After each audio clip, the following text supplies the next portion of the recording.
ज्ञान क्या है?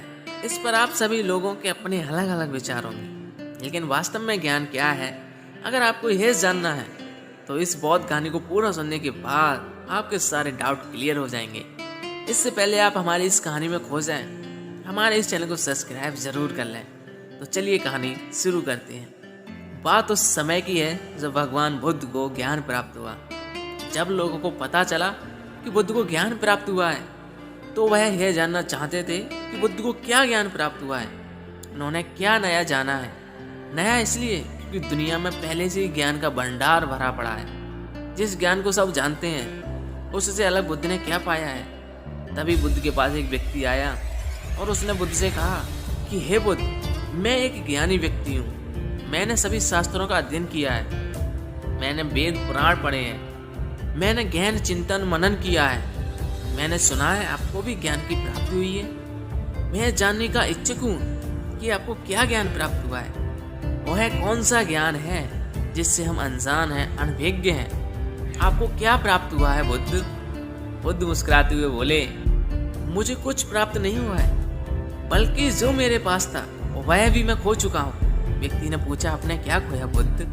बुद्ध ने जवाब दिया, लालच, लोभ, मोह, माया, ईर्ष्या, क्रोध, काम वासना, इन सभी चीजों को मैंने खो दिया है। वह व्यक्ति बोला, फिर आपने क्या पाया बुद्ध? बुद्ध ने जवाब दिया, कुछ नहीं। फिर लोग यह क्यों कहते हैं कि आपको ज्ञान की प्राप्ति हुई है? क्या फिर आपने ज्ञान प्राप्त नहीं किया? बुद्ध मुस्कुराते हुए बोले, मैंने ज्ञान प्राप्त नहीं किया। ज्ञान तो सर्वत्र है, उसे प्राप्त करने की आवश्यकता जरूरत नहीं है। मैंने अपना अज्ञान खो दिया। अज्ञान खोने पर क्या बचता है? जब अज्ञान नहीं होगा तो ज्ञान बचता है। बुद्ध ने कहा, जब ज्ञान और अज्ञान दोनों ही न बचे तो क्या बचेगा? व्यक्ति बुद्ध के चरणों में गिर गया और बोला, हे बुद्ध, मैंने इस स्थिति के बारे में तो कभी विचार ही नहीं किया। बुद्ध कहते हैं कि मेरे पास जो कुछ भी था मैंने सब कुछ खो दिया। सब कुछ खोने के बाद मुझे पता चला कि जिन चीजों से मैं प्रेम करता था, जिन चीजों को मैं पाना चाहता था, वो सत्य ही नहीं थी। फिर वह सत्य क्या था जिसे बुद्ध ने प्राप्त किया? बुद्ध कहते हैं कि मैंने सब कुछ खो दिया, फिर मुझे ज्ञान प्राप्त हुआ। और इसके उल्टे हम तो सब कुछ प्राप्त करना चाहते हैं। बुद्ध खोने की बात करते हैं और हम प्राप्त करने की बात करते हैं। हम ध्यान करते हैं ज्ञान की प्राप्ति के लिए। क्या हम अपने आप को अज्ञानी मानने के लिए तैयार हैं?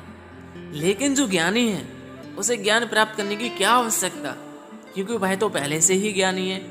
और एक समस्या यह भी है कि हम अपने आप को ज्ञानी मानते हैं और ज्ञान प्राप्त करना भी चाहते हैं। यह कैसे संभव है?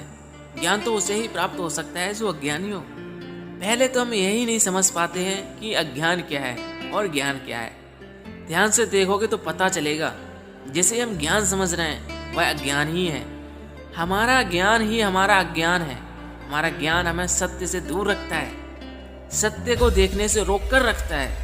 किसी व्यक्ति को प्रताड़ित करने में ज्ञान की कोई बात नहीं, लेकिन दुनिया के प्रत्येक ग्रंथों में आपको ज्ञान के ऐसे भंडार मिलेंगे जिसमें बताया गया है किसी व्यक्ति को कैसे प्रताड़ित करना है। जब हम इस प्रकार की चीज़ों को ज्ञान के रूप में स्वीकार कर लेते हैं तब हम सत्य से बहुत दूर हो जाते हैं। हमारा ज्ञान कहता है कि हम सांस लेते हैं और जीवित रहते हैं, लेकिन ध्यान से देखोगे तो पता चलेगा कि सांस नहीं लेते, सांस स्वतः ही चलती है।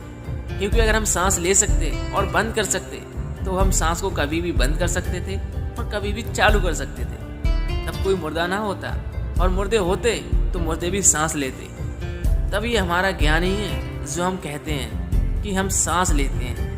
पृथ्वी पर जब से मनुष्य आया है तब से मनुष्य एक ही प्रकार से चल रहा है। क्या आपने ध्यान दिया? चाहे व्यक्ति गरीब हो या अमीर, सब में एक सी ही भावनाएं हैं। सभी प्रेम करते हैं, सभी क्रोध भी करते हैं, सभी लालची हैं। पूर्व में बड़े बड़े राजा और सम्राट हुए, उन्होंने बहुत कुछ अपनी इज्जत बनाने के लिए नष्ट किया, बर्बाद किया। लेकिन अब राजा और सम्राट नहीं है, उनकी जगह हम हैं। जो एक सम्राट करता है वो वही एक गरीब व्यक्ति भी करता है। वही एक गरीब व्यक्ति अपनी इज्जत बचाने के लिए कुछ भी कर सकता है। अंत में चाहे सम्राट हो या गरीब व्यक्ति, दोनों अंत में अपने प्राण त्यागते हैं। सम्राट हो सकता है युद्ध के मैदान में अपने प्राण त्याग दे, और हो सकता है गरीब अपने घर में ही प्राण त्याग दे। प्राण निकलने में पीड़ा तो एक सी ही होती है। हजारों सालों से सब एक सा ही घट रहा है, उसमें कोई बदलाव नहीं है, सिर्फ चेहरे बदल रहे हैं। फिर भी हम इतने अज्ञानी व्यक्ति हैं कि फिर भी हम उनसे कुछ सीखते नहीं। हम भी वही गलतियां दोहराते हैं जो पहले से हो चुकी हैं और उसका परिणाम भी हम जानते हैं, फिर भी वही गलतियां करते हैं। बुद्ध कहते हैं कि हम अज्ञानी हैं, जिसे हम अपना ज्ञान समझ रहे हैं वही ज्ञान हमें सत्यता से दूर रखता है। बुद्ध जिस सत्य की बात करते हैं, उन्हें जो सत्य मिला या जो सत्य होता है वह हर स्थिति में हर समय एक सा ही होता है, उसमें कोई बदलाव नहीं होता। लेकिन हमारा जो ज्ञान है, जो सत्य है, लेकिन वो हर स्थिति में बदल जाता है, समय और स्थान के हिसाब से बदल जाता है, व्यक्तियों के हिसाब से बदल जाता है। एक सत्य जो भारत में सत्य है वह दूसरे देश में असत्य हो जाता है। जैसे प्रेम एक यूनिवर्सल सत्य है, हर जगह हर स्थिति में एक सा ही होता है, सभी जीवों में एक समान ही प्रकट होता है। इसलिए बुद्ध प्रेम और करुणा की बात करते हैं। लेकिन बुद्ध जिस प्रेम और करुणा की बात करते हैं हम उसे समझ ही नहीं पाते। प्रेम तो हम भी करते हैं, क्या वास्तव में हम प्रेम करते हैं? एक पति कहता है कि मैं अपनी पत्नी से बहुत प्रेम करता हूँ, लेकिन कुछ समय बाद ही अक्सर वह पति अपनी पत्नी की हत्या कर देता है। अब ये कैसे संभव हुआ? जहाँ प्रेम था उसकी जगह अब क्रोध ने ले ली, क्योंकि यहाँ प्रेम था ही नहीं। इसलिए समय के हिसाब से यह बदल गया। हम प्रेम या कोई व्यवहार कहाँ से सीखते हैं? यह सब अपने आसपास के वातावरण और अपने समाज से सीखते हैं। हमारी बुद्धि हमारे विचारों से निर्मित हो रही है। यह विचार बाहर से मस्तिष्क में डाले जा रहे हैं, जिससे हमारी समझ विकृत होती जा रही है। प्रेम एक स्वाभाविक प्रक्रिया है। प्रेम प्रकृति की देन है, यह प्रकृति का एक हिस्सा भी है। प्रकृति आपसे प्रेम करती है, वह आपका सभी प्रकार से ध्यान रखती है, वह आपसे कोई भी मांग नहीं करती, जबकि आप ही प्रकृति को नष्ट करने में लगी रहती है। यह वह प्रेम है जो हमारे अंदर ही होता है, लेकिन हम इसे भूल गए हैं। इस प्रेम को हम जानते हैं वह बनावटी है, उसे हमने बाहर से सीखा है, यानी हमने अपनी समाज से सीखा है। समाज में जैसा दिखाया जाता है हम बिल्कुल वैसा ही करना चाहते हैं, हम वैसा ही प्रेम करना चाहते हैं, हम बिल्कुल हूबहू कॉपी करना चाहते हैं। हम अच्छा दिखना चाहते हैं, लोग हमें देखें और कहें कि देखो कितना प्रेम है इनमें। वास्तव में जो सत्य है वह बहुत दूर नहीं है, बिल्कुल हमारे पास ही है, वह हमारे अंदर ही है। हमने अपनी आंखों पर पट्टी बांध रखी है, हम देखना ही नहीं चाहते हैं, या फिर कहें हम इतने व्यस्त हैं, हमें यह सोचने का समय ही नहीं है कि हम हर रोज जो कर रहे हैं उससे हटकर कुछ और भी हो सकता है।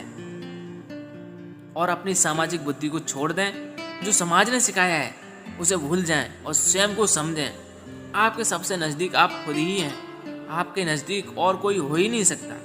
दूसरे से ज़्यादा आप खुद को बेहतर जानते हैं। देखें कि आप क्या जानते हैं, अपने बारे में कुछ जानते भी हैं या फिर बस ऐसे ही जिए चले जा रहे हैं। जन्म लेना और रोते चिल्लाते मर जाना, इस जीवन का यह उद्देश्य कदापि नहीं है। तो दोस्तों, कैसी लगी ये कहानी हमें कमेंट सेक्शन में ज़रूर बताएं। अगर अच्छी लगी हो तो चैनल को सब्सक्राइब और वीडियो को शेयर करना मत भूलिए। मिलते हैं अगली कहानी।